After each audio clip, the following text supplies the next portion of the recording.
Welcome to the deep dive. We're here to cut through the noise, really bring you the core insights from today's big business shifts.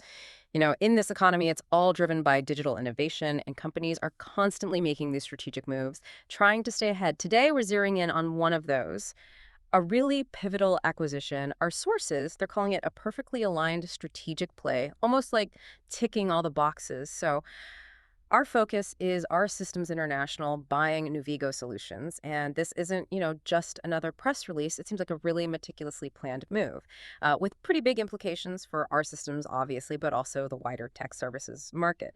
Our mission for you listening is to explore the detailed thinking behind it.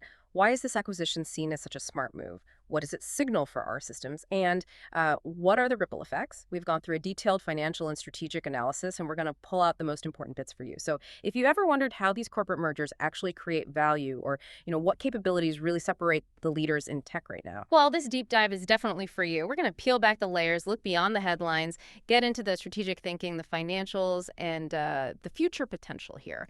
Okay, so to really get why this acquisition makes sense, we first need to understand what makes Novigo Solutions such a prize, technologically speaking. What's really at the core of Novigo's offerings? What makes them so attractive to our systems from a strategic standpoint? Right. Well, what's really fascinating here, and the analysis really highlights this, is Novigo's deep specialization. We're talking two critical areas, automation and low-code code solutions. And these aren't just buzzwords. They represent the absolute frontier of how businesses are building and using tech today. Okay. And this fits directly into our system's big strategic push. It supercharges their move into what they're calling agentic AI and automation. Agentic AI. Can you maybe break that down a bit for us? What does agentic AI really mean in practice? Sure. Think of it like this. It's a big step beyond, say, simple chatbots or basic data analysis. We're talking about AI that can act autonomously, almost like a digital employee or agent. Right. It can understand a goal, make decisions on its own, execute tasks, and even learn from what it does to achieve pretty complex objectives, all without needing constant human handholding. Oh. So it's moving away from just reactive software towards something much more proactive, problem-solving, outcome-driven. That's a powerful idea. So for us trying to learn here, what's the real impact of combining low code and code with this agentic AI? For a typical company, I mean, is it just making things a bit faster, or is this a fundamental change in how they can innovate? Oh, it's fundamental. Absolutely. Yeah. Low code, no code, first off, it just democratizes software development in a huge way. It means people in the business units, not just your hardcore developers, can build pretty sophisticated apps and automate processes. And they can do it incredibly quickly. Now, pair that with agentic AI. You're not just automating simple, repetitive stuff anymore. You're enabling entire workflows, complex ones, to become intelligent, self-optimizing even. Wow. So the real insight, I think, is that it changes how services get delivered, how companies even think about and contract for IT. It allows them to adapt way faster to market changes, and it frees up their teams, right? Lets them focus on the higher value, more creative work. Right. So our systems acquiring Novigo, it's a very clear signal about where they believe the future of enterprise tech is heading. Makes sense. Now, beyond the tech stack itself, the analysis we looked at points to some really impressive gains in market presence, client relationships.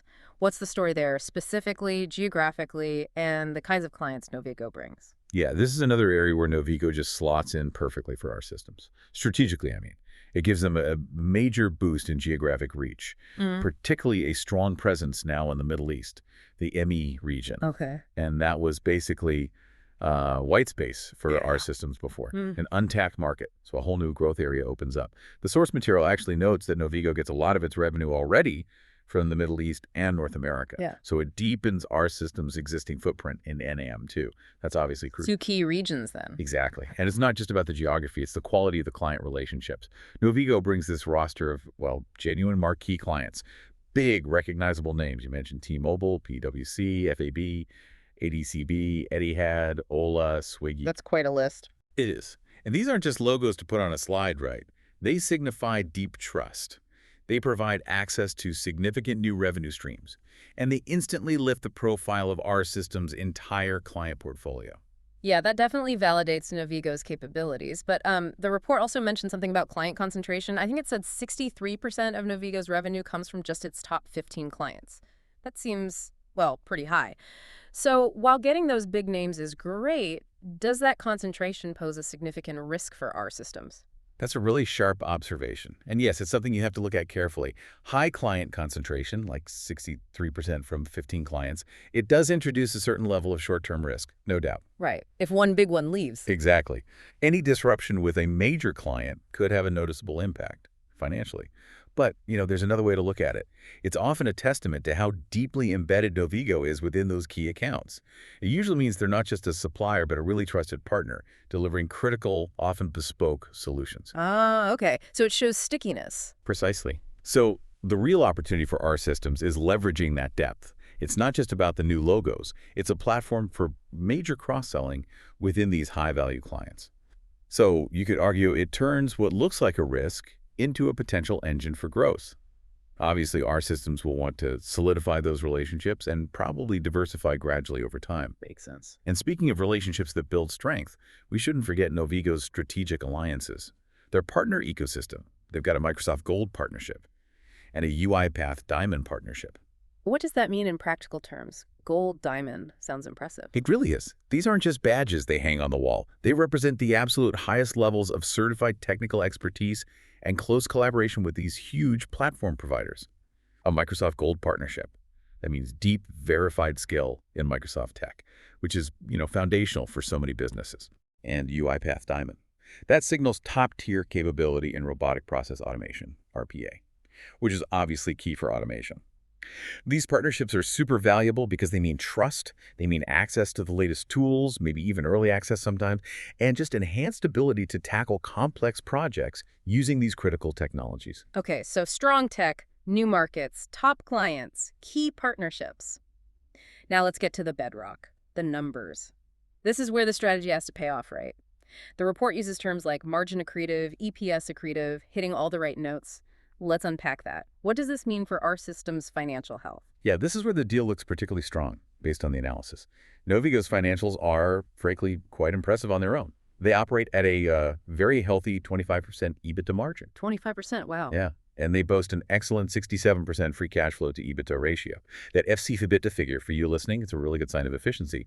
How well they turn operating profit into actual cash they can reinvest or use strategically. Okay, and how does that compare to our systems? Well, our system's current EBITDA margin is around 15.5% or maybe a bit higher. So Novigo brings a significantly higher margin profile into the mix. That's immediate accretion right there. Got it. And it's not just margins. Novigo has shown really strong growth, a 44% compound annual growth rate, CAGR, in revenue over the last 3 years. 44%. Yeah, and 38.2% CAGR in EBITDA over the same period. That's consistent, high organic growth. Exactly what you want to see in an acquisition target. Definitely. So what's the projected impact on our systems overall? Okay, so looking forward, the acquisition is expected to add about 15% plus to our system's total revenue starting from calendar year 2026. That translates to roughly US $32 million a year. Even for this year, CY25, assuming the deal closes around September, they're expecting an initial boost of about US $8 million in revenue just from Novigo in that last quarter. Okay, so immediate contribution. Immediate contribution, yes.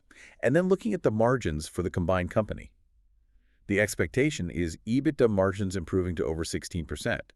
They're conservatively projecting an immediate 50 to 60 basis points improvement in CY26.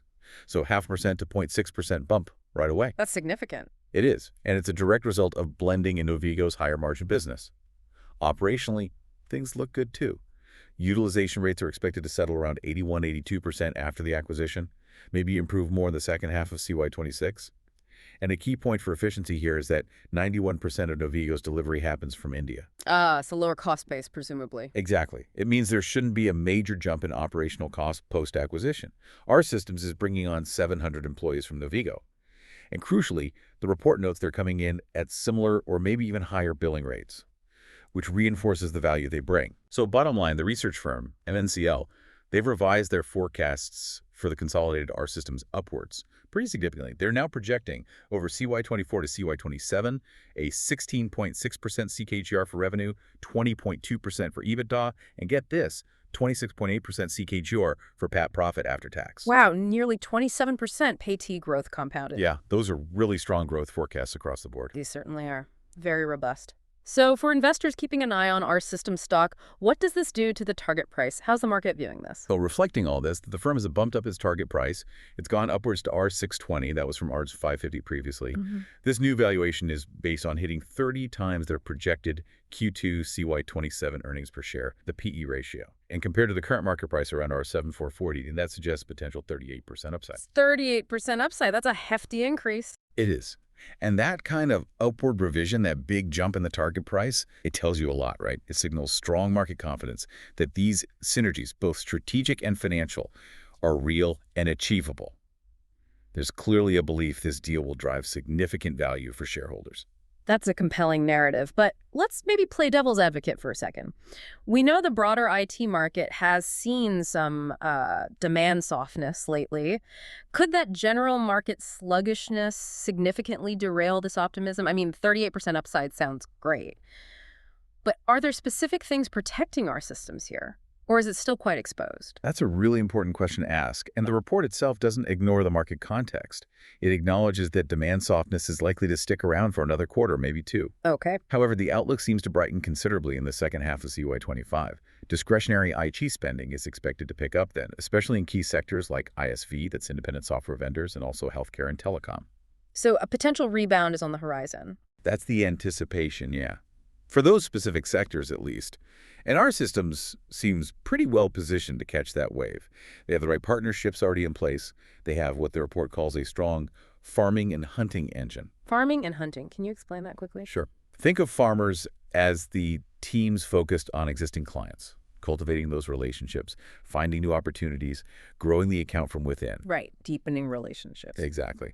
And hunters are the ones out there bringing in completely new business, new logos, new clients. So having a strong engine for both is key. Plus, our systems has a track record of winning deals even in tougher times. So while there's a short-term headwind, the medium-term picture looks more positive for their key areas. Okay. But there must still be risks, right?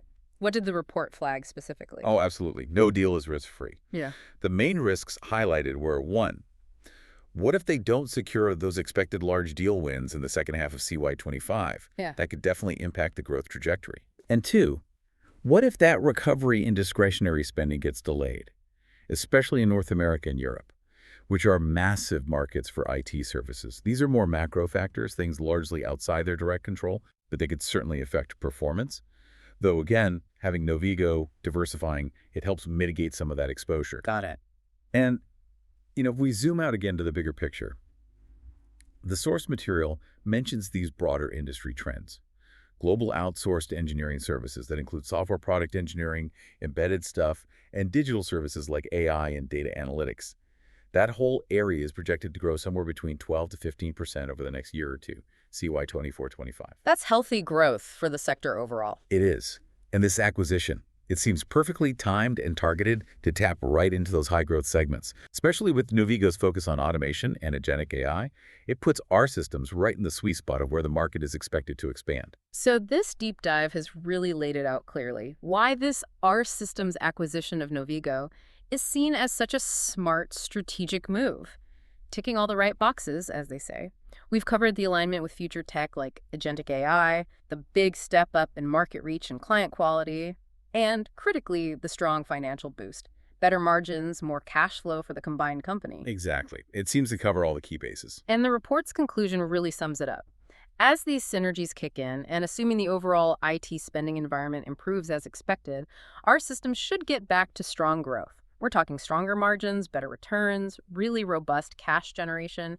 It paints a picture of a company setting itself up for future leadership. That's the takeaway, yeah. Looking at this R Systems and Novigo deal, it really hammers home how vital strategic foresight is. And not just foresight, but calculated integration in the tech world. It really makes you wonder, beyond just these two companies, how will these kinds of synergistic acquisitions keep reshaping the whole global IT services landscape? What does it mean for smaller, specialized tech firms trying to compete? And maybe more broadly, for any company out there looking to harness these cutting-edge technologies like agentic AI to really power their next big growth spurt. Makes you think, doesn't it?